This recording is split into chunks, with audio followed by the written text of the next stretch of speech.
Bienvenue à tous, merci de votre participation. Pour écouter notre session en français, veuillez cliquer en bas de votre écran sur l'onglet « Interprétation » et sélectionner le drapeau français. Merci. On behalf of ICLEI Africa, the African Center for Cities, Our Future Cities, Surge Africa, and the Red Cross Crescent Climate Center, we are delighted to welcome you to the Rise Africa 2024 Action Festival. Rise Africa is a platform that brings together thinkers, doers, and enablers to inspire action for sustainable cities. This is our 4th edition of our Rise Africa Action Festival, which brings together insights, practices, and visions from across the continent under this year's theme of Solutions Only, Failures Also. This year's theme provokes us to change the way we view our cities and approach their development, particularly to promote a solutions orientation to our worldview. The festival invites you to embrace different ways of knowing, to seek ways to bridge science, policy, business, and arts in creative ways. It invites you to forge new partnerships, experiment with new concepts and ideas, and drive change in your homes and communities.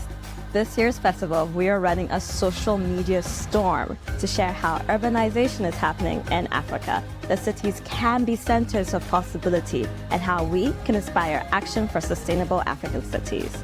Please share these for the days of the festival, including Africa Day, the 25th of May. As is tradition, we invite you to enter this session in a spirit of creativity.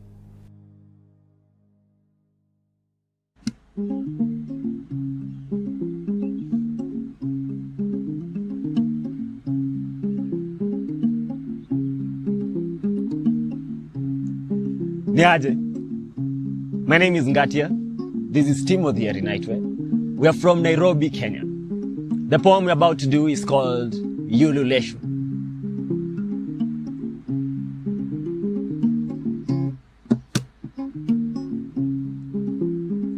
A toast to everyone refueling our reservoirs of joy, choosing to see continuity where endings were declared.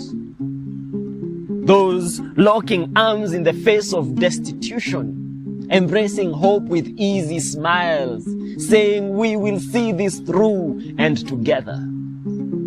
Glasses in the air for the weavers amongst us, threading care into tattered social fabric, from locality to neighborhood to area, all bound together by this magic of community, those rubbing the idea of family like balm into unfamiliar bonds. A dedication to all the dreamers, adding color to the mosaic of our present, birthing new patterns into the spaces where old techniques ran out of steam. Those rebuilding, rethinking, reloving, reusing, redesigning, rebecoming, and sketching out fresh layers onto cities that were handed to us. May our trail inspire passion in those that follow our footsteps. Asante sana.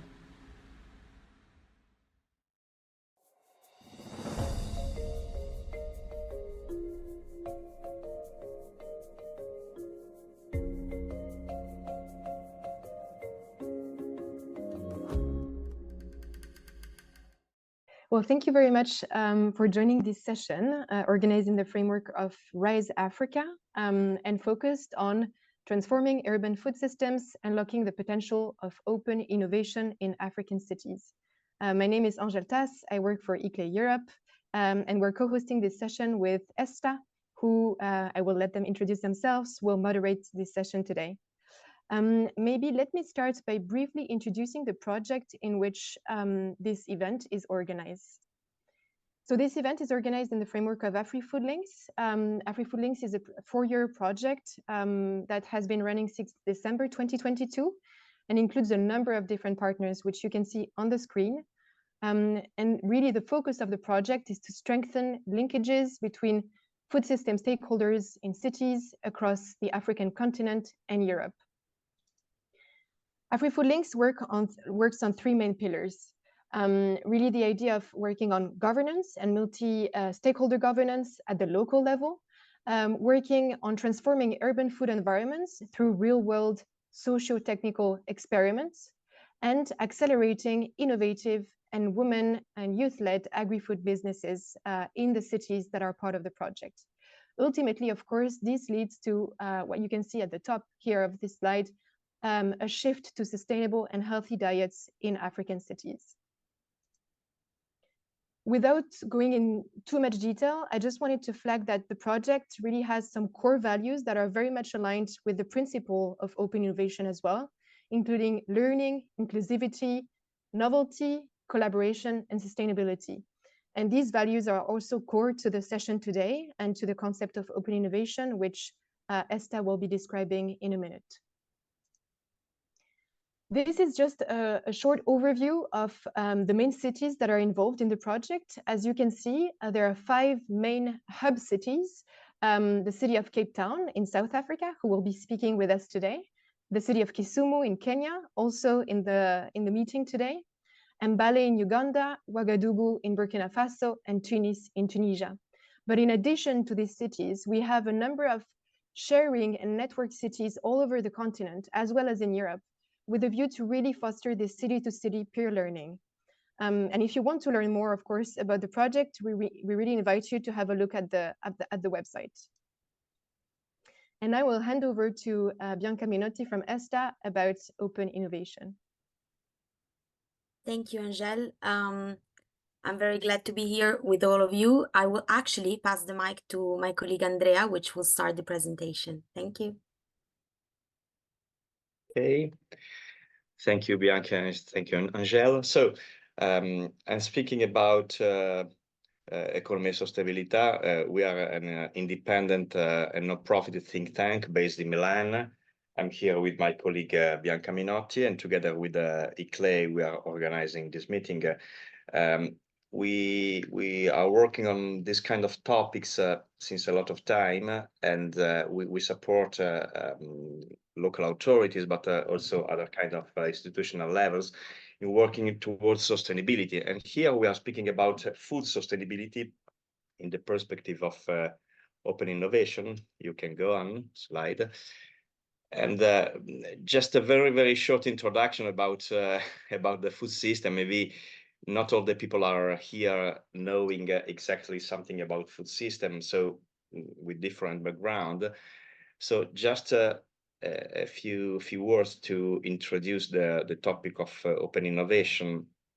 And first, I would like to say that we often think about food as a chain or something linear from the field to our plate, from farm to fork, or something that is about agriculture and the rural context. But the food system is a complex theater in which many parallel actions take place, and a lot of actors play their role, not in a coordinated way. And so we are working on what we call the urban side of the food system to make it more sustainable. And so we are interested here in the field in which these kind of actors playing different roles can do something together for sustainability. And our perspective is a governance perspective in EStà, and one of our key topics is how to manage this complexity. And open innovation can give some suggestions and some keys to analyze and to understand what is the food system and to manage the challenges about the food system. We need a systemic solution because it's not a chain. The food system is not linear, it's not a chain, it's something very complex. So our answer has to be complex. Then we can do something very specific, very operative in a very short time, but we have to think in a more complex way in a perspective of the food system. This is the problem of the governance. Just to go on with the slides, one key question for us is to understand what happens in the borders, or better, in the spaces between institutions and economic and social actors that can play a role in the urban side of the food system. And this is important as a baseline to understand why we are speaking now about open innovation, because we often think about policies as something for the institutions. But we can say that also social actors and also economic actors can have some kind of public effects in the. They are not doing policies, but they can play a role in a complex system by providing public effects or by creating the context for policies.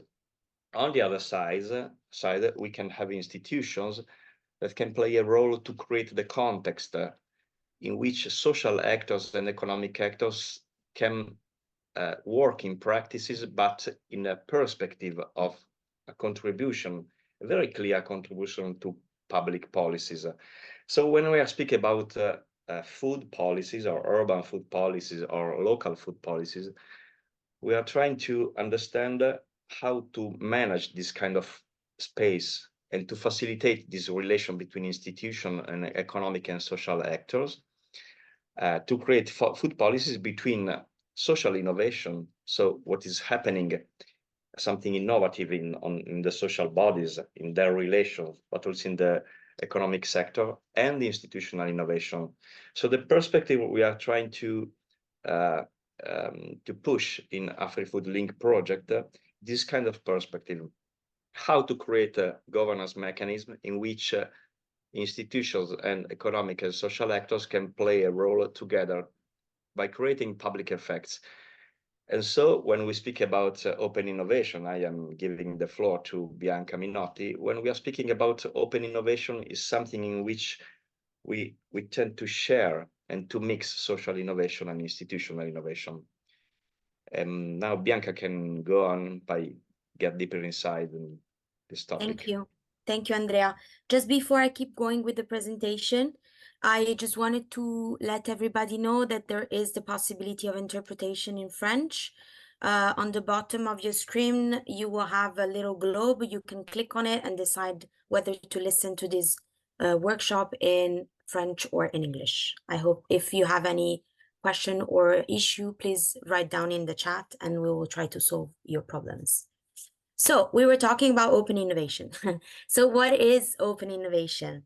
Open innovation is the process in which an organization, whether it is an institution, a business, an NGO, decide to implement innovative opportunities, action, activities through the collaboration of both external and internal resources.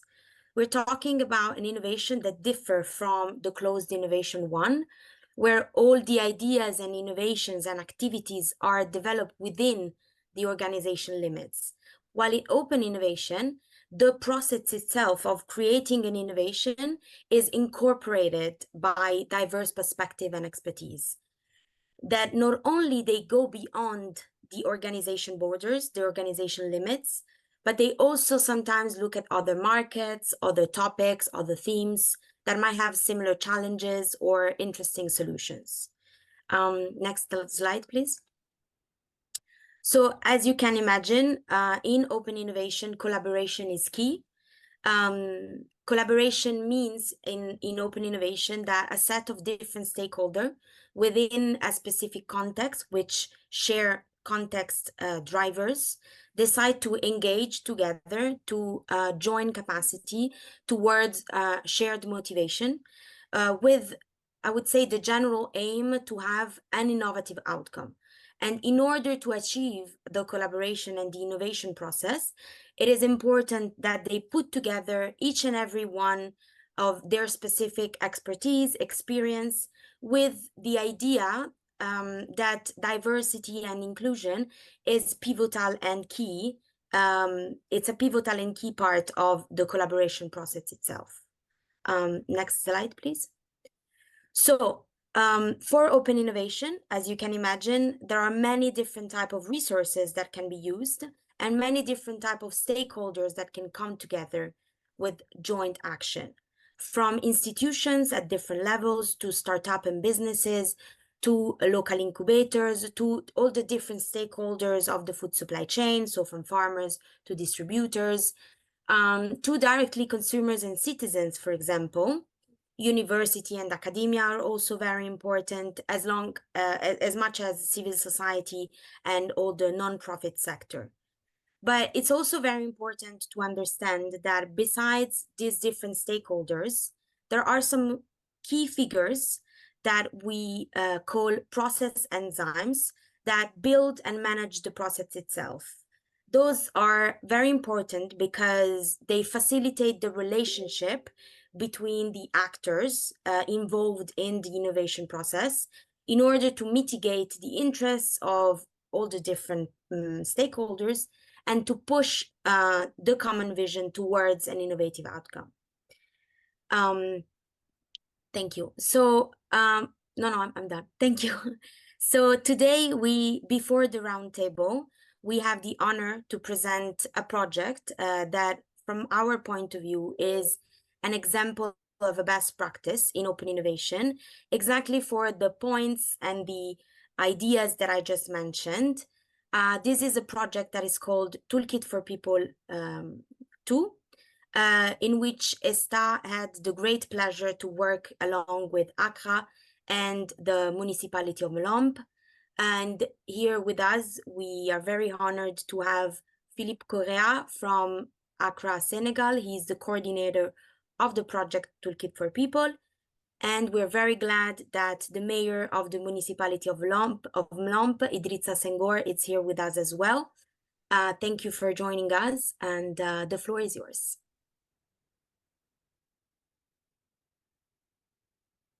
Merci beaucoup. Bonjour Bianca. Bonjour.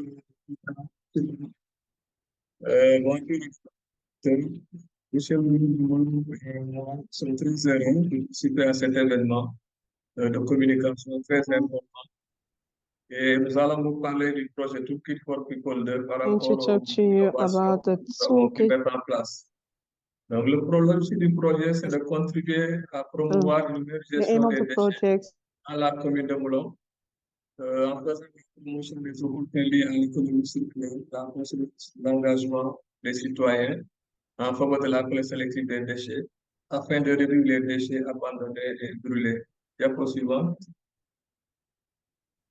Next slide, please. Une petite présentation de la commune de Moulon. Moulon There's another project. This community is breaking up with them. Une population est estimée à 15 121 habitants. Diapo suivant. Donc, l'expérience que nous allons partager part de 3 actions principales qu'on a eu à mettre en place donc, dans le cadre de cette problématique de gestion des déchets. Il s'agit en premier lieu de la cartographie participative du contexte local de gestion des déchets et des acteurs de la chaîne des valeurs déchets.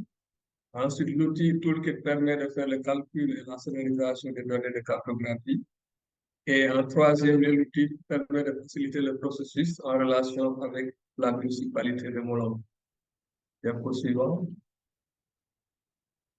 Concernant le premier axe, l'outil met en avant la cartographie participative, donc la participation également des citoyens dans l'étude, dans l'évaluation du contexte local de gestion des déchets, la participation également des acteurs économiques des chaînes de valeur dans la définition de la pyramide même de déchets. Donc, pour cela, qu'est-ce qui est attendu de cet objectif de cartographie? C'est d'explorer la gestion locale des déchets et de créer les conditions de son amélioration en termes d'économie circulaire. L'outil utilisé ici, c'est la cartographie de la provenance des déchets. Donc, la cible, l'expérimentation a été faite dans un village qu'on appelle Elenkil, qui est un village le plus peuplé et également qui a de fortes potentialités économiques. Donc, l'enquête a été réalisée auprès des ménages et des lieux de commerce pour voir un peu la provenance des déchets, mais également les pratiques que les ménages et les commerçants font par rapport à la gestion de leurs déchets. Diapo suivant. Ensuite, ce même outil a été utilisé quand il s'agissait maintenant d'explorer les potentialités en termes de chaîne de valeur pour une chaîne de déchets plastique, aluminium et organique.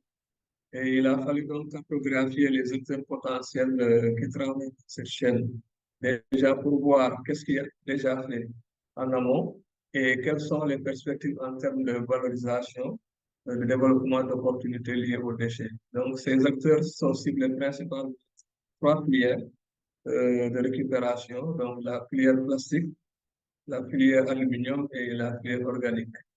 Ensuite, les enquêtes ont été faites à leur niveau, sur le terrain, en échangeant sur, en tout cas, les idées d'amélioration possibles par rapport au potentiel qui existe dans ces filières de récupération et valorisation des déchets.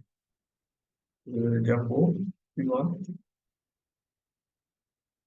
Ensuite, l'autre outil important, c'est le calcul et la scénarisation des données de cartographie. Donc, toutes les données passent par l'étape de calcul en termes de potentialité, en termes d'impact sur l'environnement, mais également en termes d'opportunités économiques dans le cadre de la valorisation des chaînes des trois principales chaînes de déchets.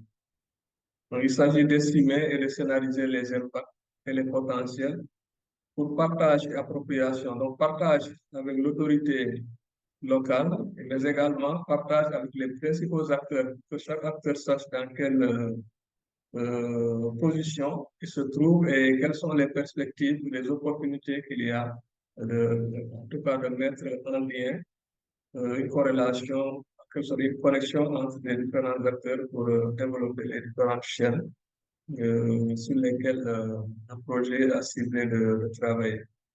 Donc, c'est pareil également quand il s'agit d'actions qui concernent directement les acteurs de la municipalité. Diapo suivant.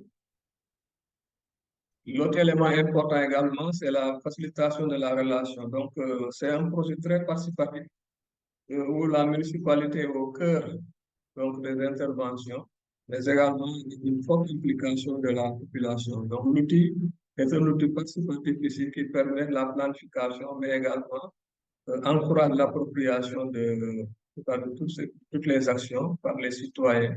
D'abord, à travers la mobilisation communautaire, où les populations sont impliquées dans les activités de prise de conscience et d'engagement par rapport à la problématique de la gestion des déchets.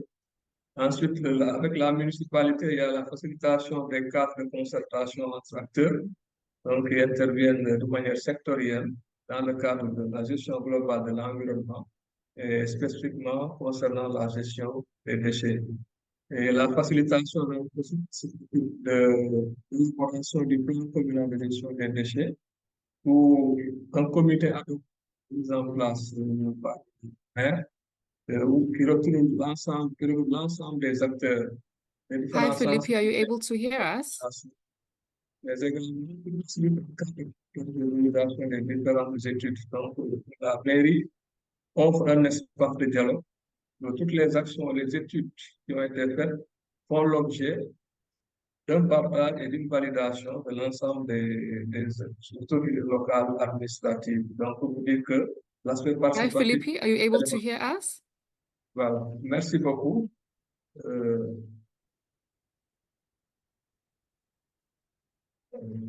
Merci, Philippe. Merci vraiment. Thank you very much for this great example from Casamance, Senegal. I think for us, at least I can hear someone else talking on top of me. I don't know if it's supposed to be like this. Hi, Bianca. I think that may have been the interpreter. She just wanted to let us know that for people who are speaking in French, can they please slow down a bit because she's struggling to follow. Okay. Thank you. Thank you. So as I was saying, thank you very much. Yeah, but I hear her. I don't think I'm supposed to hear her. At the bottom of your screen, please click interpretation and then click English or French. Yeah. It's already done. Okay, let's see if it works now. So as I was saying, I hope most of you could understand what Philippe was saying. We're talking about a project that EStà and ACRA pursued together. We're still working on it. It's a great project where that concern waste management, where open innovation was at the key of the project itself, understood as a way of putting together different actors and stakeholders of the waste management supply chain, and trying to make the participation of these actors at different levels valuable for the creation of place-based solutions, innovative solutions that really take advantage of all the strength that all these stakeholders have, and included and mainly thanks to the municipality of Mlomp that really led the whole process. So thank you again for being here, and please stay until the end of the presentation if you are able to, so that maybe there are some questions for you. So here today we have two panel sessions now. The first one will be more on a general vision and related to the approaches and the tools that can be used in open innovation within the urban food system. And the second panel will talk about concrete examples from cities. So for the first panel, I have the honor to have here with me two great people from CIAM-BARI, which is the International Center for Advanced Mediterranean Agronomic Studies, a very long name. So we have here Giusy Miuli. She's a researcher and a consultant at CIAM-BARI. She manages all the programs related to open innovation and related to international cooperation projects. Thank you for being here. And with her, we have Lorenzo Labellarte, which is a consultant at CIAM-BARI, mainly collaborating in the field of youth entrepreneurship and innovative ecosystem. On the other side of the virtual table, we have from ECDPM, so the European Center for Development Policy Management, Daniel Adeni. He's a policy officer working on sustainable food system, climate action, and green transition teams. So thank you all for being here. Maybe you can open your video so we see each other. Yes, thank you. So I have two main questions for you today.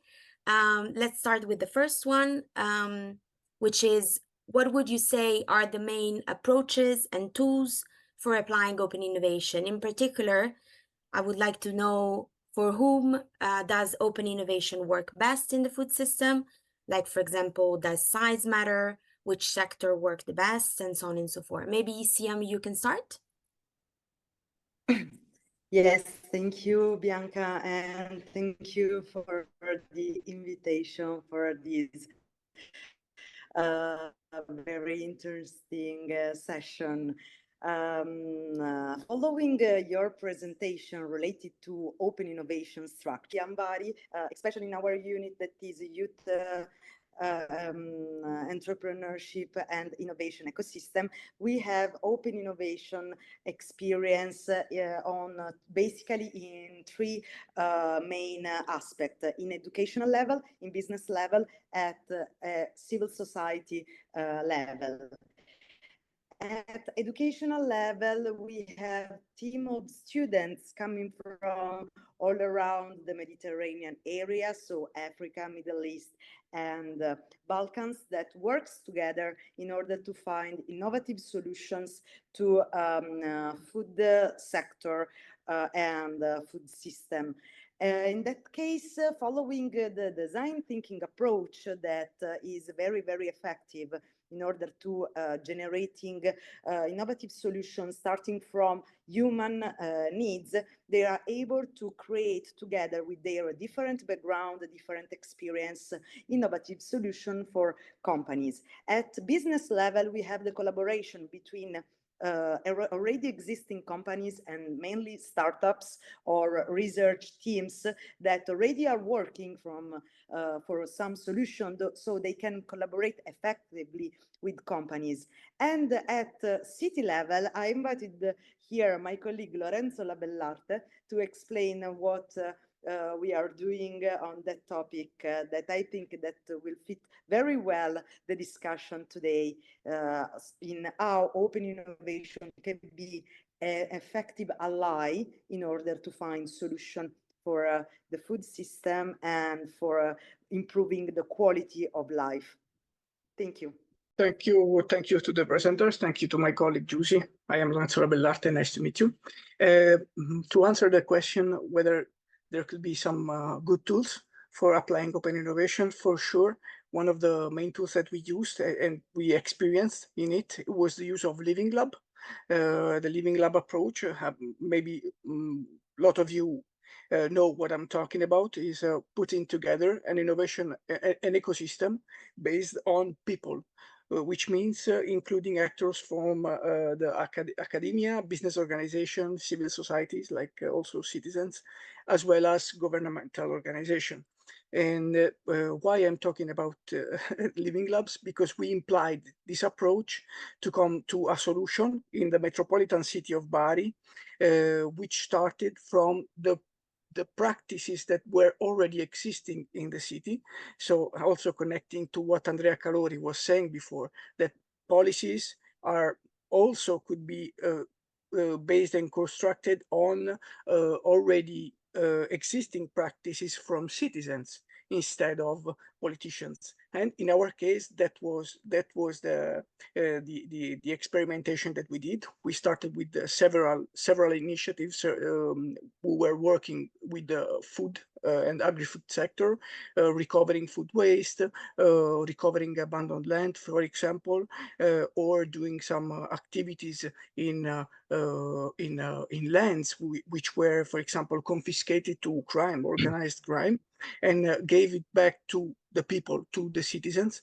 And with these initiatives, we also involved students and other citizens in several events, and we drafted a food policy, which was then approved by the Metropolitan Council, by the local authority. So that is one of the best examples, I must say. Thank you both very much. Daniel, do you want to share your thought about this as well? Yeah, basically, thank you very much, Bianca. Just to latch on to what he just spoke about Living Labs, we feel Living Labs is a very important approach that is being adopted now generally, and it's growing. And basically, one of the factors that is driving this growth is that it tries to bring the quadruple helix to the fore in terms of innovation. And we talk about the academia, government, citizen, and the industry. And I think it's also then being used more now to form policy, to shape policy, and to inform policymakers in terms of what they do. Secondly, to respond to the question of who benefits from open innovation, I will basically talk about two groups of people. The first people is the end users. So the end user of the innovation basically benefits the most. So, I mean, I think from Senegal, they've spoken about waste management. And so basically the end users of these benefits the most, that's the citizens, in terms of, okay, there are no waste that is littering the ground or littering the environment, and it's also good for the environment. Secondly, in terms of people that benefit the most, I would say, and given that we are talking about cities, local governments also benefit a lot, especially local government officials. And I would say that especially when you look at it critically, smart thinkers are on food systems. Smart thinkers on food systems, they tend to be expensive. If you want to go to the field to say, hey, you want to hire a consultant to work on something, it is expensive. And for a lot of cities in Africa, they may not be able to afford this.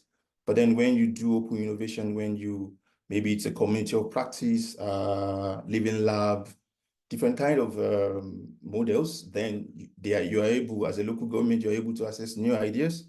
without having to hire or recruit these experts. So these experts, they then basically contribute to this. So I see these two people, the end users and even the local government or cities, as great beneficiaries of open innovation. Thank you very much. Thank you, Daniel. Thank you very much for your insights. Since the mic is yours, I have a second question for you as well. What institutional support do you think we need to advance open innovation in urban food systems? Thank you very much for that question. I think this kind of support can be broken down into two or categorized into two. The first one that we have is what we call the higher level policies or support. And then the support at the city level, those things that the city government, that local government can actually work on. And we talk about those of higher level policies or support. Because of time, I will just go through some. We're talking about interaction-oriented policies that seem to bring people up, that introduces networking, collaboration, and basically also maybe also uses go between or intermediaries. And we have a very good example like the Enrich in Africa Center that is working on food systems. Basically, they are bringing collaborators together, bringing incubators together at the regional level in Africa. And we have also policies or institutional support that promote alliances between these elites that I've talked about. In that, we can talk about the living labs. And for national higher level policies, we also have those that basically try to create knowledge platforms, such as this platform for knowledge exchange that is created through AfriFOODlinks. That is the exchange of cities between African cities and European cities. It's also a kind of innovation. And more importantly also, we need finance in terms of higher level support that is needed, either from the regional economic community or from the national level, and or from the African Union or European Union. And also another thing that we need is competition and IP policy, intellectual property policies. Because one thing that we have observed among entrepreneurs within the food system space is that the absence of laws guiding intellectual property rights actually block their participation in open innovation. Because if you bring your ideas to the fore now and there are no intellectual property rights at the government, then it is susceptible. Someone can take that idea and run with it. And then, so if there are no laws guiding that, then it becomes problematic. Talking about at the city level, I could talk about capacity strengthening, support for officials, city officials in the space. Because a lot of officials, they are, I mean, I know that Tamsin is also on this call, when in Cape Town, there is the community of practice that brings researchers, academia, people together, and she is an official. So we need to capacitate our officials working in local government, working in cities, to be able to organize this kind of co-creation labs that we're talking about, hackathons. Even if you don't have resources, how can you go outside of the city or go actually and reach out to the private sector, to the NGO to say, hey, we want to organize this. They need capacity strengthening. We also need to foster access to public open data, because you need to come forward as a city to say, this is the problem we have. You understand? And so you need to basically be open about the data. This is the problem we have in terms of food flows in the city. This is the problem we have in the city. How can you assist us? And then maybe come out with an open challenge. But open challenge needs to be driven by open data. So we need support from cities or with cities for cities to be able to have this kind of public data that can drive this. I think we've talked about programs that support also multi-stakeholder platforms like the community of practice that I've talked about. And another thing, given that I'm also an urban planner, is the creation of physical spaces for experimentation. I think our cities need that. We could see that being developed even in Cape Town also with the Makers Landing in Via, Cape Town, where people come together to develop innovation around food systems in terms of retail, in terms of how do you prepare food, innovating basically. So as urban planners, while I was working on a project while in ICLEI Africa called the Accelerating Circular Economy Project, a lot of entrepreneurs, incubators, startups that were talking about working in the food systems is that we have this idea, but we don't have access to land to be able to experiment. We don't have access to land to be able to experiment, to be able to do these things. So we need to create that kind of physical spaces, whether even it's in a rented, whether they will rent it. And I think the cities can do this. because they have access. I mean, it's not basically selling this land to them, but making it available to say, hey, this is the space. You can come and experiment here. With your waste management solution in terms of food, you can experiment. Your waste to energy solution, this is a space for you to experiment. And we need to also develop a strengthened partnership with business incubators and accelerators. And finally, to say that policies and programs that support C2C2 exchange is very important. And I think AfriFOODlinks is doing this, and kudos to the project. Yeah, thanks very much. Thank you, Daniel. Thank you very much. I have a last question for Siam that is related actually to what Daniel was mentioning. So Siam has a role of creating connection between European Union and African Union as well, among all the other things that you do. So what is the function, in your opinion, of open innovation in that connection? How are open innovation thinking, approaches, and tools and everything we just talked about consolidated in what we can call the peer-to-peer transfer of knowledge between European Union and African Union? Thank you. Okay, thank you, Bianca. First of all, we need to start from an ecosystem. So open innovation, it's not just creating a solution in one sense. What Daniel was saying before is a very effective thinking about final users for who are designing solution, but we need to take in account all the ecosystem that drive that innovation. In that sense, we collaborate also peer-to-peer from region to region, from university to university, from students to students. And in this peer-to-peer level, there is an ecosystem where we try to combine all the needs, but also the innovative idea in order to create a channel of solutions. And I leave the floor to my colleague Lorenzo for a more specific example. Yeah, just to connect with Daniel was saying, because I agree pretty much with the fact of capacity building, especially for the authorities, for the staff members of authorities.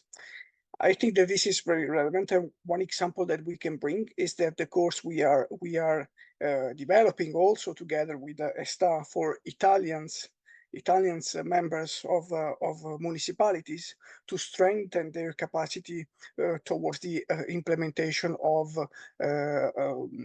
food policies and how you implement them through open innovation approach. So I think that one of the way that to establish much connection in that could be also to favor maybe an international course, not only Italian course, between Italian staff, but also international staff, also especially from North Africa and in the African continent in general, so that we can also try to find the best way to adapt the best methodologies that works in Italian countries as well in African countries, and to apply those solutions that maybe we didn't think about it, and maybe that the African countries still didn't think about it. So it's a mutual exchange, a win-win exchange. So maybe that could be one of the way to strengthen the connections between our continents related on the open innovation approaches. Thank you very much, Giusy and Lorenzo. I think this first panel, unfortunately, need to close, but we already had a lot of interesting insights. I just wrote down some keywords: and alliances, open data, shared knowledge, creation of physical space, living labs, ecosystem, peer-to-peer exchange, capacity building. All these keywords are very important and extremely key for understanding how open innovation can work for the urban food system. So thank you again for participating in this short but meaningful conversation. Please stay with us connected, because there will be a Q&A session later. Thank you for those that already wrote questions in the chat. We will answer at the end of the second panel to all the questions also about this first panel. So The second panel involve great AfriFOODlink consortium partners from 2 different areas of the African continent. We have from Cape Town, South Africa, Tamsin Farher. She is the Principal Resilience Officer of the city of Cape Town. Along with her, again, from Cape Town, we have Ntakwana Maema. She is the CEO of Oribi, which is an impact incubator in South Africa that focuses on cultivating social innovation and impact entrepreneurship. And from the other part of the virtual table, again, we have directly from Kisumu, Kenya, we have Rose Aching. She is the Agri-Nutrition Coordinator for the Department of Agriculture in the Kisumu County since 2009. And last but not least, we have Caroline Odera.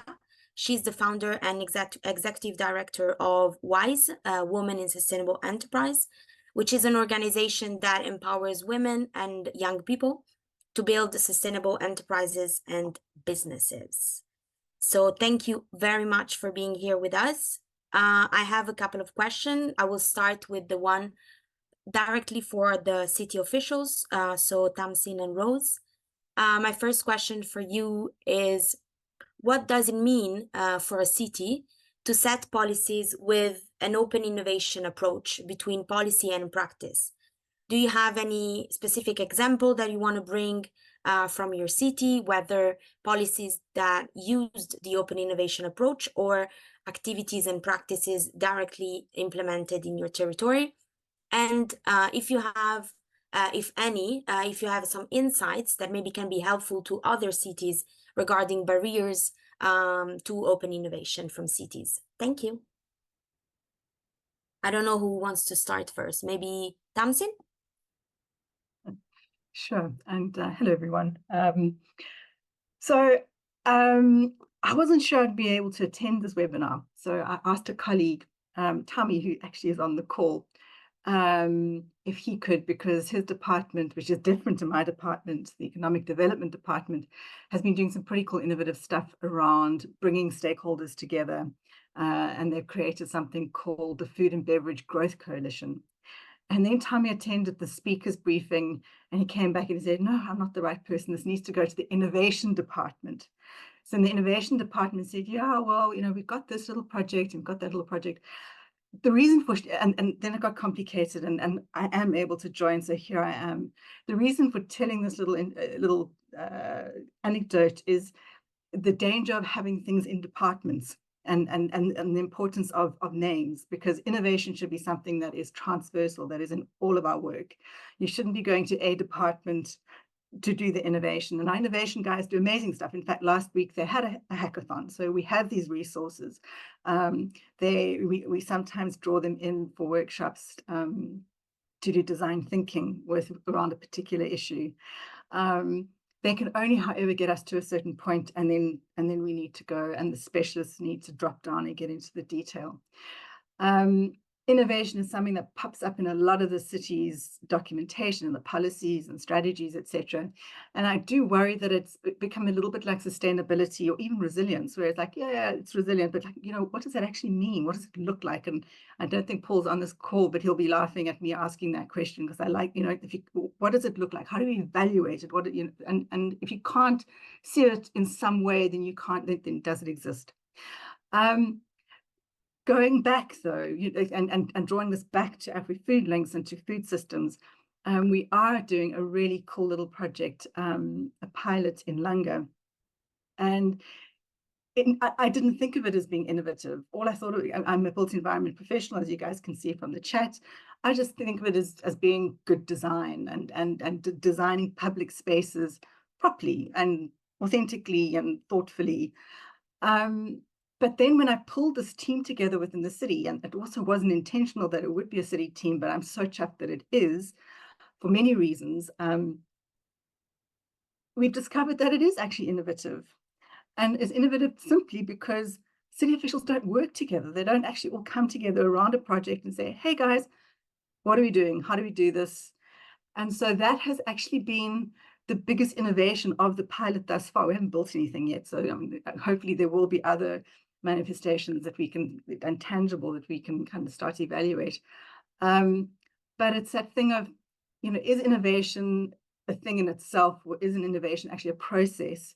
And when we're talking, I was thinking through the introductions around driving solutions. It's not about the solution is the end thing. It's like we don't actually want the end thing. We want to be creating, and one of the speakers was talking about, and I think it was Daniel, building capacity. So it's not just a solution, it's building the muscle and the muscle memory so that you can continue to build and progress. And I'm trying not to use the word solution, because for me, it's like, it's not about the solution, it's about building that capacity. And I'm interested to hear what Tax is going to say, because in so many ways, we haven't actually built the policy that has supported her work. And in many ways in the AfriFOODlinks work, we actually work quite separately, but it doesn't mean that we're not pushing towards the same objectives and achieving and supporting, etc. And I think that's also, we mustn't get too stuck in the kind of the tools and the methodologies. There's so many different ways of approaching this. So that's my rambling. Happy to fill in any blanks afterwards, but thank you. Thank you very much. I completely agree with you. Open innovation is often not called open innovation, and which is great. But sometimes it's important to put the right names to things just to understand how to better improve it. And it's true that the process itself, it's the most important part of what we are talking about in these two panels and in general in this event, because it's a process towards a paradigm change, and it's the process itself and not the solution, as you were mentioning. Thank you. Rose, if you want, the floor is yours.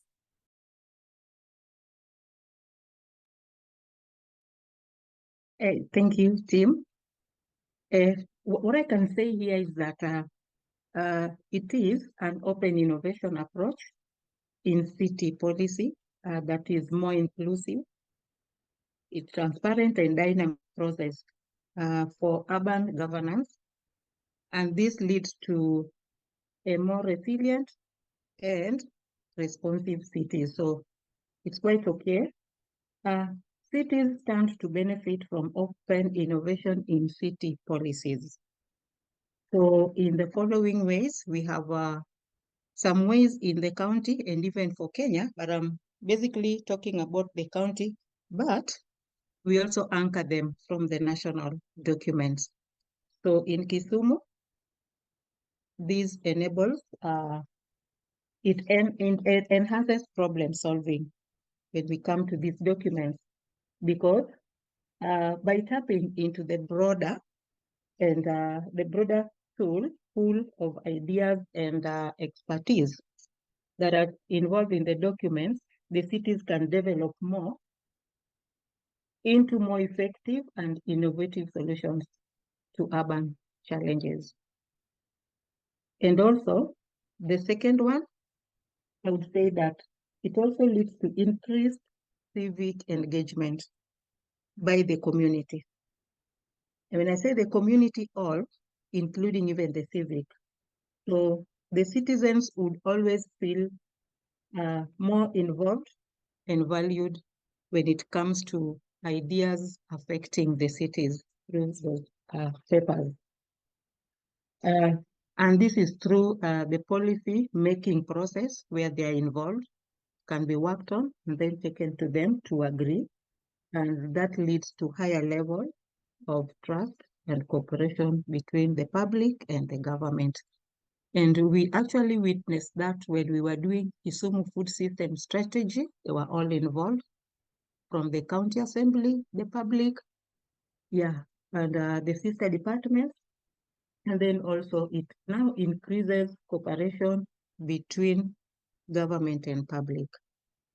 And number 3, we'd also talk about collaborative approaches, which now can lead to a more efficient use of resources, because everybody now understands what's in the document, and also avoid duplication of efforts. By a glance, everybody would know what is happening and then probably ask about a theme in the document who else has worked on it, and then yeah. On external partners, the external partners can also share the financial burden of the information. Like for the food systems for Kisumu, it's now, I would say it's global. People are looking into the themes that are in it and, you know, wanting to do something about it. And last is on policies that are co-created with input from diverse stakeholders. The stakeholders are involved, their inputs are felt, and they are more likely to meet the actual needs of the community and eventually leading to successful implementation of the paper. Thank you, And Rose. lastly, I also have to talk about the example. Sorry. Yeah, I have to. I can just mention. The very first one that is broad and cutting across is public budgeting. When it is done by departments, it's also taken out to the public to see the budget process and what is there, and then what is eventually passed into the assembly to be put into practice. And two is the County Integrated Development 2023-2027, also anchored on the national one for Kenya. And that one integrates both county and the Kenya Vision 2030 and the Sustainable Development Goals, or the initiatives, while also focusing also on the medium term. That is not left out. And so the results outcome within the limits of the economic and technical context over a period of time is usually monitored after a certain period of time. Now the last example is the county budget fiscal strategy. All talking about public participation. The public are allowed there to take part. Thank you. Thank you very much, Rose. Thank you. Your examples were key to your speak, so thank you for keep going. I really appreciate your intervention. You mentioned many strengths of using an open innovation approach, like, for example, the fact that you could create more effective and efficient policies, more resilient systems. You could engage more the citizens and in general the community, create cooperation between departments, and meet the actual needs of your city. So thank you again for your intervention. Let's pass the mic to our other guest from the two incubators, Oribi and Wise. The question for you is, what does it mean for an incubator to develop projects with an open innovation approach? Maybe Caroline, you can start.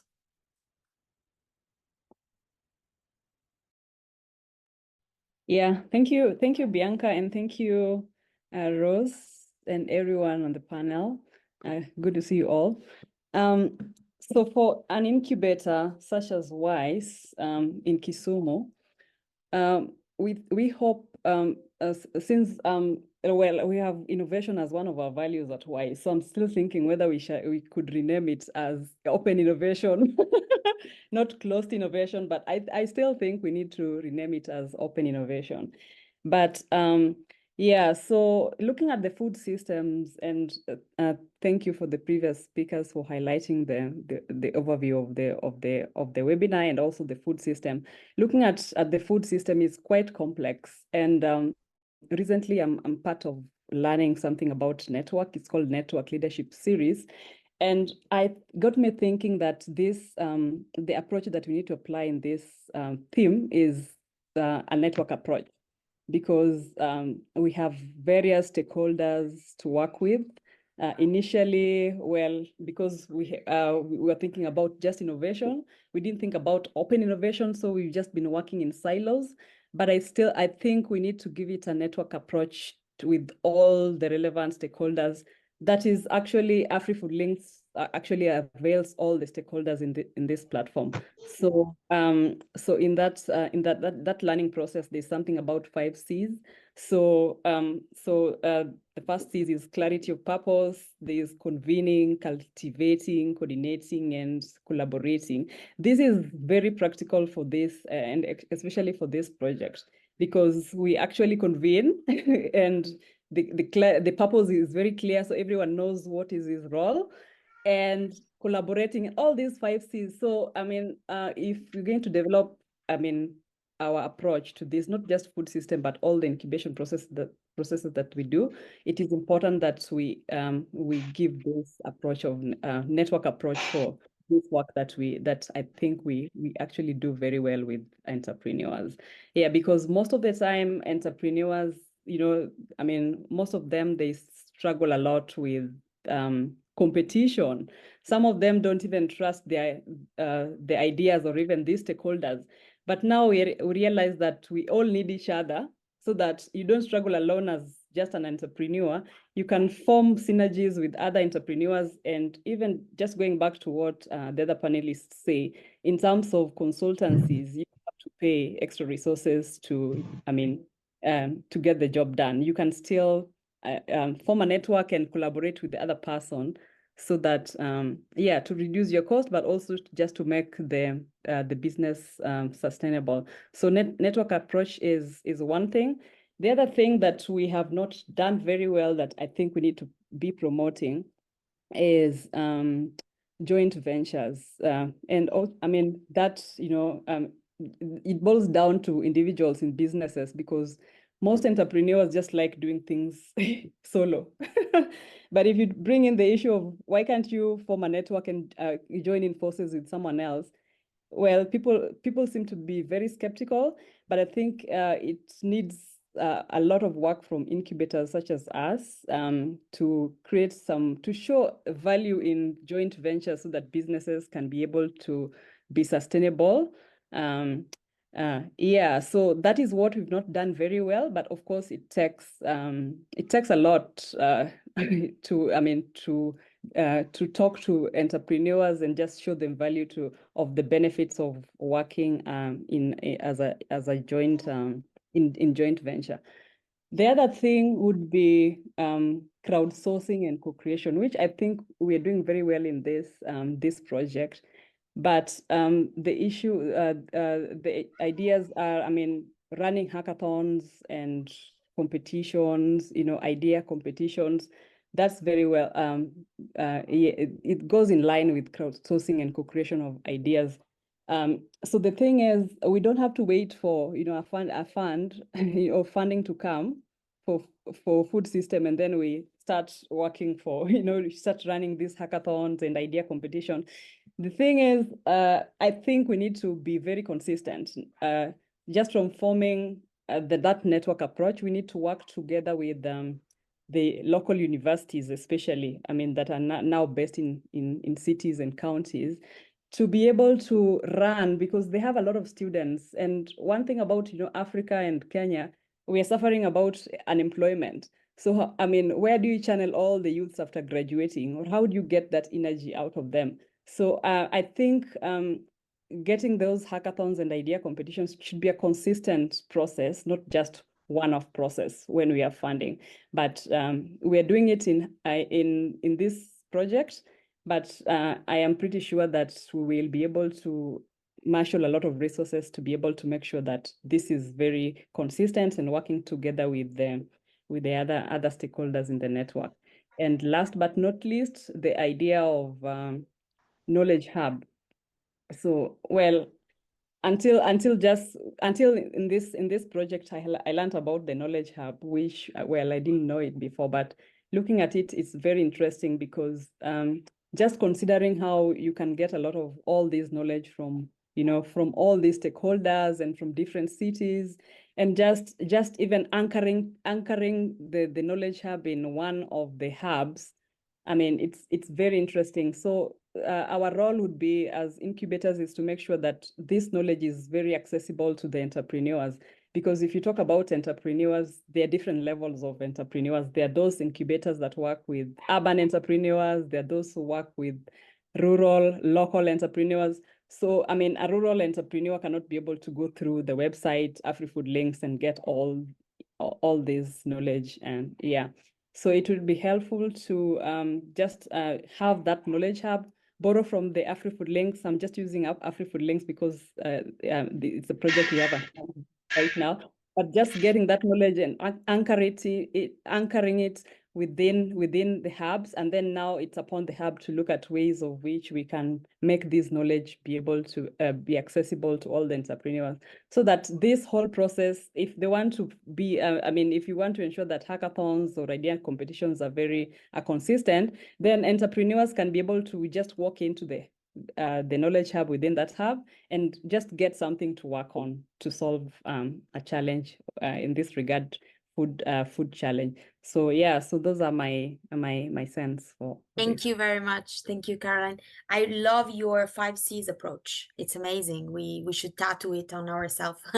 It's very insightful. Thank you. And Takuana, do you have any insights from your side? Thank you, Bianca, and thank you, Caroline. I really loved your focus on actually, as Tamzin was saying, like it's innovation earthing or process. And I think you focused a lot on what practical things we can actually, and tangible things we can do to create these spaces of innovation. We focused mainly on process, as we say, like process and how we design our process normally then informs whether our innovation process is open or closed. So I'll be sharing about that. So for us, really, and I'm probably repeating some of the things that have been said here, so consider this a summary maybe, is that for us, first of all, we believe that it starts internally. So as an institution, as an incubator, what are our core values and what are our ways of working? Because this is going to determine how we then do the innovation process. So one of the values that we talk about, we say that we are transformative. And really our intention and our drive is to flip the development and entrepreneurship programming agenda. Because sometimes what we think is right when we're designing programs or opportunities does not work. And you only find this out when now you start rolling out the programs or that you innovation programs.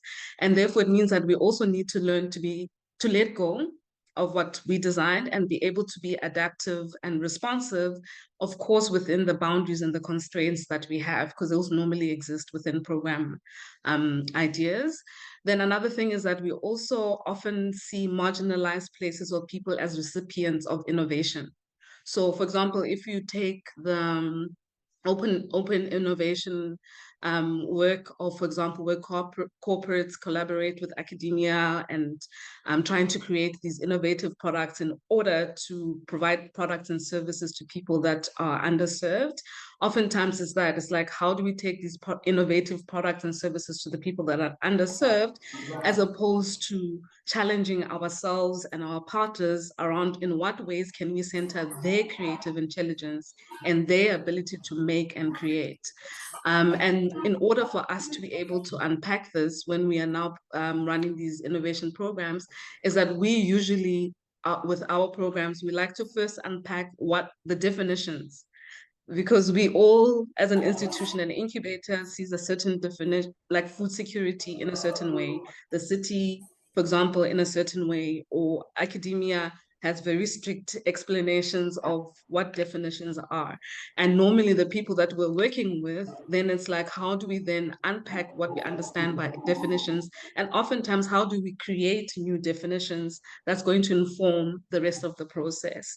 And really, as an incubator, our role is then about creating an enabling environment where now budding entrepreneurs can feel confident to experiment, to test, or to sustain what already exists, or to grow, or sometimes to even adapt themselves, their business model, so that they can continue to innovate. Another thing that we do a lot is around creating and encouraging opportunities for cross-pollination. So we challenge ourselves to always participate in different local environments and global scales. And we encourage this to our entrepreneurs as well. And for us, it's really about, as an incubator, how do we interact with other programs by other intermediaries? So such as hubs, learning institutions, or if there's something at city level, which currently I will admit that we don't do well at the moment in terms of the city. And then, for example, how do we interact in places where the subject is not typically associated with food security? So, for example, we recently participated in a platform, the Alternative Mining in Daba, where they're considering sustainability transitions. And by us plugging ourselves within that community, we start to firstly amplify food systems and food security within that context. And those issues start to get unpacked in that conversation, which we learn, people around us learn, and it also helps to expand our thinking and understanding how, I suppose, value chains in our context are designed, how geographically things are designed, in order so that when we are then advising and coaching our entrepreneurs, we are talking about things that are real, as opposed to things that we perceive that is how things work. We also value reciprocity quite a lot, and therefore what we do is we apply participatory approaches into running our entrepreneurship programs. So we try to avoid as much as possible to have a download kind of method of sharing information. So we have more and more started to have more collective sessions so that we can have more peer-to-peer engagement in the sessions that we have. For example, we also really like to have our alumni or people who are entrepreneurs themselves sharing information so that there's social engagement that can happen and learning that can happen through that. For example, even oftentimes when you're in an incubator and you're asked to go and develop a marketing strategy, you go out on your own, you create this marketing strategy, then you bring it back, and then you normally get feedback for it. And we've created, for example, like work together shops where entrepreneurs who are interested to developing their marketing strategy in community can have that space to be able to bounce off their ideas, to be able to get some suggestions, for example, from other peers, or like we said, from other entrepreneurs or alumni that are in the group. And that requires us then to be able to use open learning technologies so that we can make everyone who's participating in the program visible, so that also we can learn to assess. So the assessment is not only based on us as an incubator or mentors or coaches, that the peers themselves learn to validate and appreciate each other's businesses and assess. So you assess the peers' businesses. Another thing that we do as well is that we take more of a full value chain approach. So instead of working only with farmers, or for example, only working with logistics companies, we normally like to work the full spectrum of the value chain. So in terms of activity and function, what you're doing, normally even the stage of business. So we don't really have strict requirements that we only work with businesses that are 3 years, because we think that mixed incubation works in that it provides more kind of learning opportunities and growing opportunities. It also provides opportunities to be able to collaborate. It is harder, I must say that, and be honest about it, because it means that then you actually have to do a lot of customization in your programs. So what we do as well is that we try to make our applications and our open calls information gathering as well, so that we can have a demand-based program and set up for that. I don't know how much time I have, but I think like what we can probably do more is that oftentimes, yes, when we are in these collaborative networks or in forums or in these spaces, we are hearing questions that other people are also asking themselves. So we are sharing the same questions. And I think as incubators, we can be the space that provides the collaborative, I suppose, platform to design actions to answer the questions. Because otherwise we end up, you know, staying in the question and the dialogue mode, and we're not doing enough experimenting, testing, and action. Also, I think the benefit of having an incubator as opposed, for example, to an academic institution or, for example, a government institution is generally we're more agile. We're generally smaller, generally leaner, and generally more agile. So we have the capacity to test and experiment and therefore to inform. So I think from our side as incubators, what we need to do more and more is, because there's a lot of research that's showing that there's not enough data about what's happening in incubators and for entrepreneurs. So we need to learn more and more to make our learnings more visible and available for other actors so that it can inform, for example, the policy design. It can inform, for example, the research questions that are being addressed.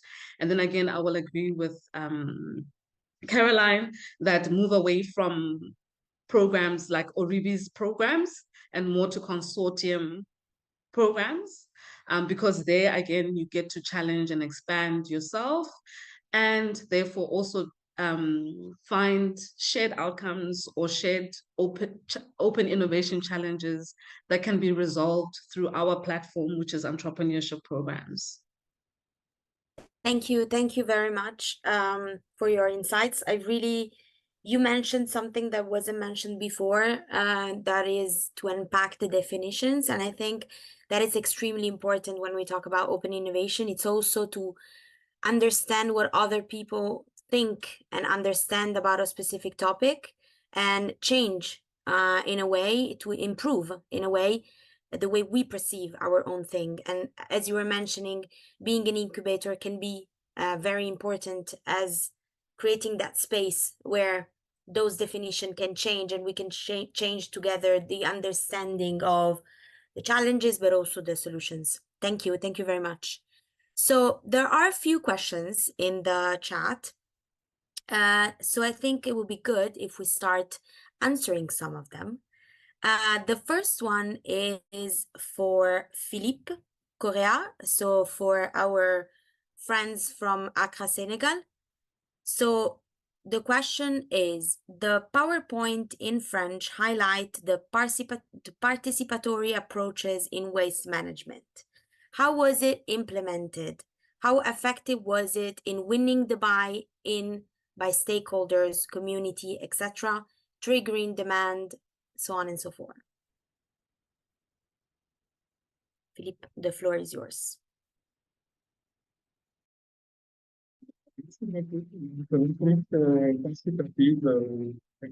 consiste donc impliquer tous les acteurs, commencer par une communauté, pour qu'elle prenne conscience des dangers liés à une mauvaise gestion des déchets. Également, l'autre participation, c'est les acteurs d'échelle de déchets. Et l'autre participation également, c'est la commission environnement de la municipalité de Boulogne. Donc, les différents acteurs se retrouvent dans un cadre pour exprimer les besoins. Pour les communautés, il faut qu'elles sachent d'abord leur production de déchets et les conséquences qu'il y a du point de vue environnemental. Pour les acteurs économiques, c'est un peu à partir des opportunités qu'il y a dans le recyclage, de pouvoir prendre conscience également de l'intérêt qu'il y a à ne plus abandonner ou brûler les déchets. Donc, penser à les recycler parce que c'est des opportunités économiques qui permettent non seulement de créer des emplois, mais également d'améliorer les conditions sociales des populations. Pour la mairie, en tant que compétence transférée dans le cadre de la gestion des déchets, c'est une occasion également qu'il y ait une implication de la communauté des citoyens à cette politique, accompagner donc la municipalité dans la gestion des déchets. Donc c'est un peu cette approche participative qui a été mise en place. Donc tous ensemble, on sème les besoins, ensemble on cherche les solutions. Donc c'est un peu cette approche qui a été mise en avant dans le cadre de ce projet Toolkit for People. Thank you very much, Philippe. There is another question that was somehow already answered from Tamsin in the chat, but I think it's interesting if there's someone else from our guests that want to answer. We don't have much time, so I would do a 1-minute answer maximum for each. The question is, has anyone done a mapping exercise of the CSOs involved in urban food system in Africa? People must be central to the process. Example, citizens, consumers, residents, parents, children. So involving residents association and environmental groups is important. The involvement of local government is essential, yet there are challenges. Elected officials come and go, while bureaucrats often oppose innovation or have other agendas. Is there anyone that wants to answer to this question? There are a few more, so since Tamsin already answered in the chat, maybe Tamsin want to add more from what she wrote in the chat. I don't know. So we started to map NGOs. We put a list of NGOs together, and then we decided to map them as part of our COVID-19 response. And the idea was that we would be able to activate NGOs in particular areas for food distribution and humanitarian relief as needed. So it was very much part of the humanitarian gearing up for humanitarian relief process.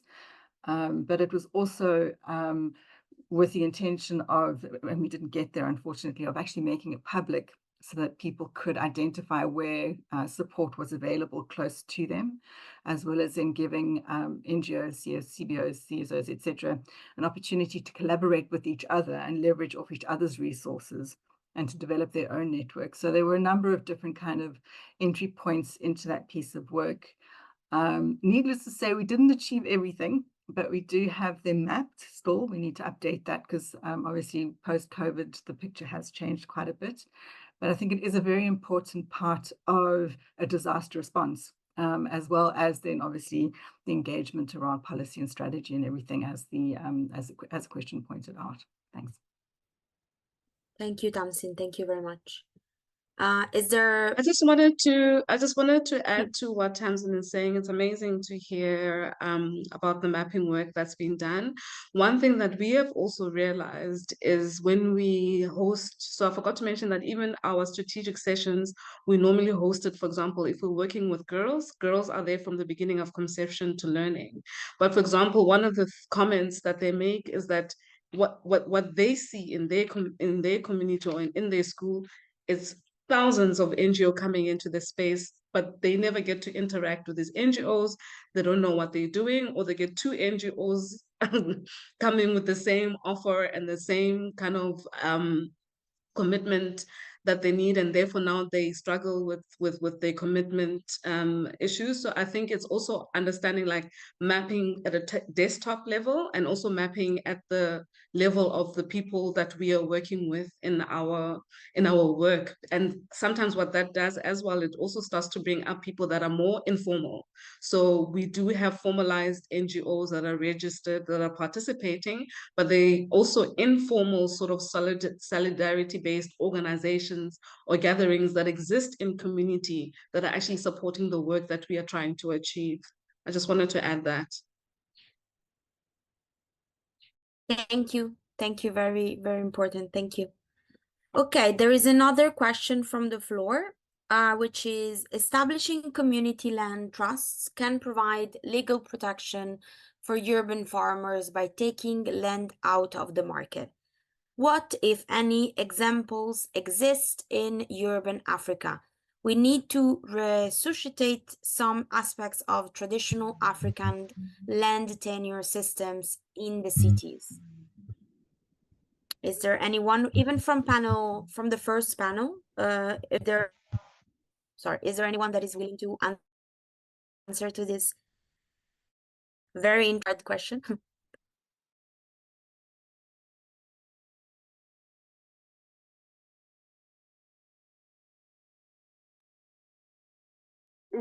Should you again repeat the question, please?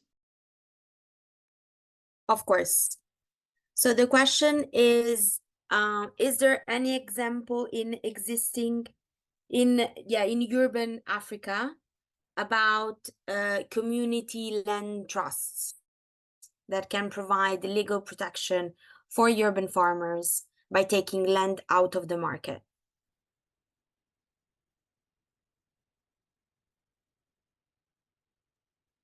Very good question, but I don't feel like I have something to add. Maybe the person that did the question can open the mic and just have 1 minute of maybe better positioning the question in the opening mindset.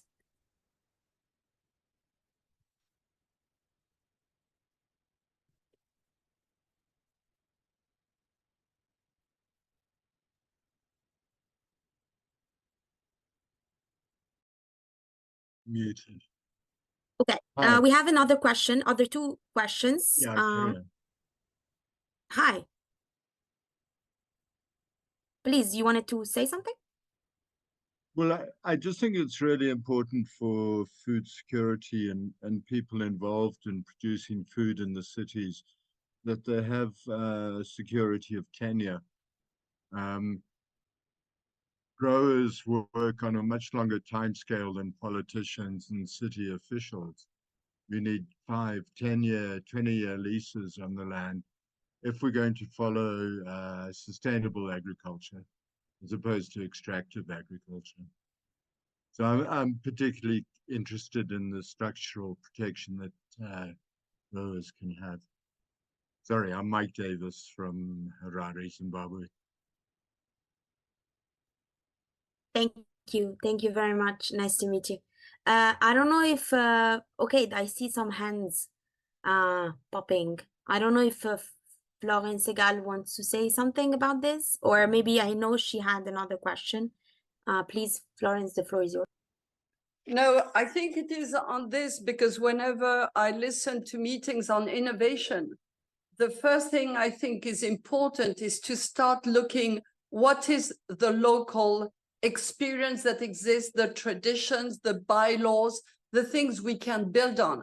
We have to be very, very careful with the present move, and I know that's not open innovation, but of pushing technology innovation down the throats of people.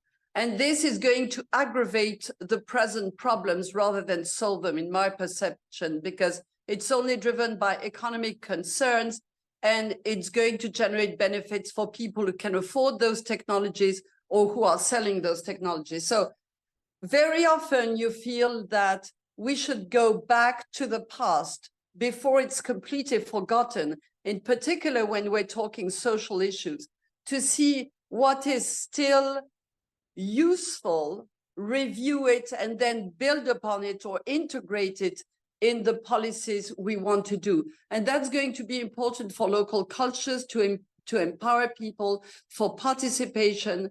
And we cannot have people coming all the time from outside telling you, we know what's good for you, because what we've done is making very often things worse for them.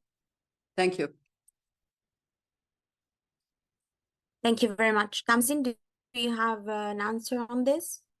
I do. So quite often when there are dialogues with urban farmers in Cape Town, the big stumbling block for most of them is access to land to expand their operations. And there is often a call for the city to make city land available for urban farming. And we had an urban agriculture policy that has kind of fallen away. So there's no real policy that guides how decisions are taken around vacant land and potentially agriculturally viable land. And we've been going in circles. And what it's really come down to is that managing these smaller pieces of land is a headache for officials. You're dealing with people who and speaking to Mike's point about longevity and 25-year leases, etc. People often, you can't actually generate an income out of urban farming. So the moment someone gets a job, they move off. Now, how do you manage that as a city official? How do you manage a lease with someone who's likely to be there for a year or two, if that? It's complicated. I know that's not necessarily the scenario across all the scenarios, but this is an issue. So you're dealing with a lot of uncertainty You're dealing also with quite high risks. What happens if that land isn't used for urban agriculture? What if it becomes a settlement? Now you've got to like get people off. Then there are issues around water. Who pays for the water? How does it water? If there isn't water available, how do they get it supplied to them and whatnot? So it's complex. And the bottom line is that nobody wants to take that responsibility because it's complicated. And you're dealing with people, and you're dealing with poor people. And their lives are just so different to a city official's life. And so trying to bring those two together in a way that it's a win-win is tricky. But we have come up with a cunning plan. We haven't quite pulled it off yet, but there's also this thing that, City of Cape Town, we don't have an urban agriculture mandate. So like, right, well, who does have it? Oh, the provincial government has it. So what if we were to lease these properties to the municipal, to the provincial government, and they can then manage them? And then, then it's kind of, then they're doing something that's consistent with what they're supposed to be doing, rather than us trying to do something where there's absolutely no appetite. And that for me is a potential innovation. We haven't quite pulled it off, but it is a potential way of unlocking this. So yeah, that urban, and all the city officials, I'm sure, will be able to relate to the difficulties in deciding how you use city land. We're responsible for building all sorts of infrastructure. So now if you put an urban agriculture sign 25-year lease, if you need that piece of property for some kind of a service function, it could be difficult clawing it back. And there are legal ways that you can do it, but these are the kinds of issues. It's not straightforward, as well as in the political layer, and then it all goes up. So yeah, I'd be interested to know from some of the other officials if they have similar experiences. Thanks. Thank you, Tamsin. Karen? Yeah, I just wanted to give some examples that exist in Kisumu, but Rose is also here to just add on to it. So for those who are in Kisumu last year in the consortium, you might have visited UDS or Nyalenda area. So you noticed that there's a lot of farming happening around that area, around the lake. So most of that land is normally referred to as a community land, but it is held in trust with the county government, specifically Ministry of Fisheries. So they're in charge of the wetland area. If you went to the farms, they're farming in the wetland area next to the lake. So all the wetland areas are normally under the Ministry of Fisheries, because wetlands are normally regarded as breeding grounds for fish. So that's why they are under Ministry of Fisheries. So that is a community land, and massively farming is going on there. But now the challenge is, we have a lot of land problems or challenges with land for mostly women that we work with, because women cannot do farming within their household area, because they have to ask for consent from the heads of their household, which is normally men. Same to the young people. So even right now, even as we're promoting agriculture or agribusiness among young people, they still find it difficult to find land, because in as much as they have community land which their parents have, are in charge of, they still can't get land to do farming, because, well, there's no land. So I find that a very interesting way to a topic to add into our hackathons, or hackathons in terms of land and food system, so that they can be able to get solutions on how to go about it. Because in as much as community land can be there, but it is not accessible. Some of them prefer just selling to private developers. Some of them just have. So there's a lot of issues, but so land remains inaccessible to some of the women and even the youth and all the entrepreneurs. So and I know that, well, for Kisumu City, they are trying to promote the issues of special economic zone, so that you can, if you don't have land, you can go and do your enterprise there. But now, I'm talking about Kisumu, but they looks like they are focusing more on private developers. So they forgetting the locals. So which is not good for entrepreneurs that we're trying to support. So I think that is a very important issue to discuss during the hackathons. Yeah. It is indeed. Thank you, Caroline. Daniel and Josie, I see your hands are up. I give you not more than 1 minute each for your contribution. Thank you. And sorry, but we need to close. Yeah, thank you very much, Bianca. I mean, it's just, I promise not to spend more than 1 minute. Just to respond to the challenge of forcing technology down people's throat, I think I see the potential of open innovation in actually addressing this challenge. Because basically open innovation is about crowdsourcing, problem solving, as it were. So when you implement such approach, you kind of see even people with the local knowledge, with the indigenous knowledge coming to the fore and trying to integrate their knowledge into what is being developed, whether as part of the policy process or as a product. So when we see this also during the COVID-19 pandemic, when the different variants of what do we call this thing that we're taking, these shots that we're taking, it's been developed, like all the pharmaceutical industries, they were basically even opening up what they were doing and basically also then catering for the end users. So when we do this kind of open innovation, there is the possibility of addressing this challenge of whether we are trying to force technology down people's throat or whether it is not fit for purpose, which a lot of innovation tends to be when you don't basically consider the end users, or so it's not market ready, as it were. So it's not useful. But if it is open and then the end users are incorporated, everyone is incorporated, then you can incorporate the local knowledge, the indigenous knowledge to what you are producing or the process you are trying to work on as a policy. That's my contribution. Thank you. Thank you a lot. Josie? Yes, I would like just to add one of our recently experience with startups competition, because we generally provide a prize that are monetary prize, and people started saying to us, money it's not enough. If you give me just the prize and then I use that money, but then what happens? We need support. We need to be accompanied. We need people that are available to exchange ideas. We need all this stuff that makes our work sustainable. So it's not enough just providing a prize, but the work, it's very huge, and it not stops with the final of the competition, but just starts from that moment.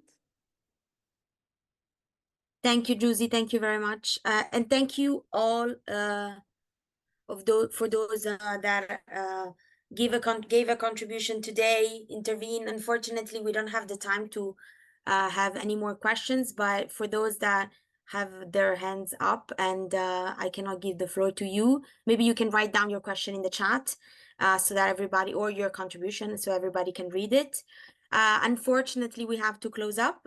So I leave the floor to Andrea Calori, my colleague from EStà, for a brief summary and closing of the session. And thank you again for all the panelists.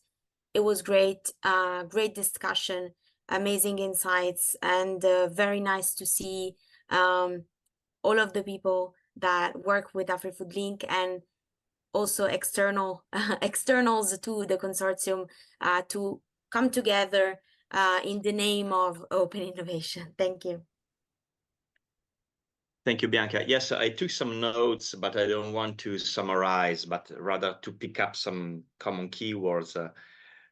Something about the comments by Florence Egal. Yes, innovation and open innovation are some of the ultimate buzzwords in a lot of context. And for sure, we don't have to move year by year from one word to another word, always doing the same things. So I totally share your approach concerning the need to really have a local approach by combining local ingredients and knowledge. And so maybe we can reframe the meaning of innovation, not to say necessarily some technological stuffs, but also innovation is the new way in a specific place to use and to reuse and to build something new from local ingredients. On the other side, we could take advantage from the fact that different actors and different cultural contexts come in the conversation about the food system and how to conceptualize and to implement the integrated food policies with a local approach. So innovation and open innovation is not in my background, for example, but I know that there are other cultural contexts that are using this expression. So maybe what we can do is to really understand what is behind the word. So, for example, the example in Senegal, it was very stimulating for me because it's an example of quite a small place. It's not a big city, but what they did, what they are doing is a kind of open innovation in which you can mix local participation, citizen participation, local knowledge with also technologies to create the space between the action of families, schools, people, and the local institutions, and to create the knowledge, the common knowledge to be shared to do something. So I think it's one of the many ways to see what can be open innovation. And some keywords just to close. Many of you use the word, the expression create spaces or design spaces, or promote a hackathon between competition and cooperation. So Daniel, Tamsin, Caroline, or living labs, like Siam, are similar word to say this is the main ingredients for open innovation, to create spaces.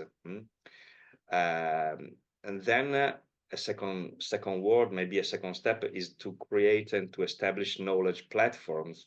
Once you have created a space for sharing something, you can consolidate it by creating knowledge platforms or hubs. Someone of you spoke about community of practices or about building capacities. Rose, Caroline, and for example. So the other ingredients, I think, the issue of finance, the money, which can be crowdsourcing, for example, Caroline, and then public budgeting or special finance. How to orient money in the perspective of open innovation. And then the problem of rules, intellectual property, but not only.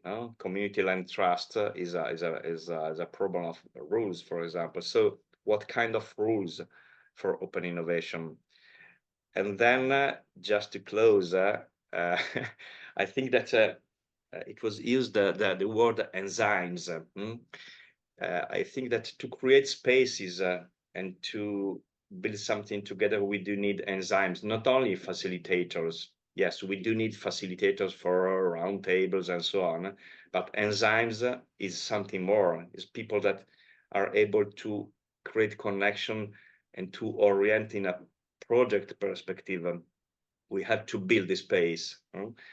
And so it's not only a matter of people with this kind of skills, but also one question I think is how institutions can create a space for enzymes, how they can include and build a space to have the role of people that are enzymes. And I think that it's important in this, just to close, in this perspective, not only the roles of the local authorities, but as Daniel told, also the roles of higher level institutions to work locally in an open, participatory approach. We need also higher level institutions that enable local actors to do. So it was just to summarize, not concept, but to focus some words and to go on in the next step, in the next webinars and actions and friendship and song and singing together. So, Angèle, do you want to close? Maybe we can. I wanted to leave you the last words, but I can also close. Yes, we can use the enzyme as a buzzword for the Rice Festival for sure, and I love biological metaphors. So thanks a lot for everyone who joined today. I think it was a very lively discussion. We went a bit over time, but most of you stayed, and it shows that there was a real interest in the topic. We will try to digest all this information and feedback we've heard, and Bianca and Andrea, I'm sure you will also use this in your future work on open innovation within the project. So again, thank you for joining, and of course, we invite you to register to other sessions of RISE Africa, which is continuing today, tomorrow, and I think on Friday, if I'm not mistaken. The closing session is on Friday, right? Okay, great. Thank you very much. And in the meantime, we wish you a good rest of the day. Thank you again. Thank you. Bye. Bye. Thank you. Bye. Thank you. Bye. Thank you so much. Bye bye.